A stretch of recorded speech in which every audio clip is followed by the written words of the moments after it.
കൊല്ലത്ത് ഉളിയക്കോവിൽ എന്ന് പറയുന്ന അമ്പലത്തിൽ ഞാൻ എനിക്ക് പരിപാടിക്ക് പോയപ്പം സിറാജിക്കയുടെ വീടിനടുത്താണ്. സിറാജിക്ക 2 സ്റ്റാർ പറയാൻ വേണ്ടി കയറി. അപ്പൊ ദുൽഖർ സൽമാൻ സിനിമയിൽ വന്നിട്ടേ ഉള്ളൂ. ഒരു 2-3 വർഷമേ ആയിട്ടുള്ളൂ. ദുൽഖർ സൽമാന്റെ ശബ്ദം അങ്ങനെ അധികം ആരും മിമിക്രിയിൽ അനുകരിച്ച് തുടങ്ങിയിട്ടില്ല, അങ്ങ് വ്യക്തമായി നമ്മൾ പിടിച്ചിട്ടില്ല. അപ്പോ സിറാജിക്ക വന്നിട്ട് ദുൽഖർ സൽമാന്റെ ശബ്ദം ചെറുതായിട്ട് പറഞ്ഞു കേൾപ്പിച്ചു. ഗംഭീര ശബ്ദം. പക്ഷെ ദുൽഖർ സൽമാന്റെ ഏതെങ്കിലും ഒരു സിനിമ പൂർണ്ണമായിട്ട് കണ്ടിട്ട് ദുൽഖർ സൽമാന്റെ ഒരു ഡയലോഗ് കിട്ടിയിട്ടുമില്ല. ശബ്ദം കറക്റ്റുമാണ്. എന്നിട്ട് വാത്സല്യത്തിലെ മമ്മൂക്കയുടെ ഡയലോഗ് ദുൽഖർ സൽമാൻ പറയുന്നത് കാണിച്ചിട്ട് എന്തൊരു കൈഡിയായിരുന്നു അറിയാം അവിടെ കാണിച്ചത്. അല്ല, ആ സിനിമയിലെ ഡയലോഗ് ഞാൻ ഇപ്പം ഉസ്താദ് ഹോട്ടലിലെ ഡയലോഗ് പിന്നെ പറഞ്ഞു തുടങ്ങിയ സാറേ, നിനക്ക് കേരളത്തിലെ പിള്ളേരെ അറിയില്ല.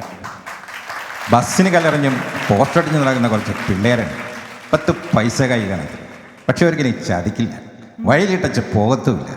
സാറാ, ഒരു കാര്യത്തിൽ എനിക്ക് വിഷമമാണ്, ഞാൻ നിന്നെ തേടി വരില്ല എന്നത് കരുതി. സാറാ, നിന്നെ എനിക്ക് വലിയ ഇഷ്ടമാണ്.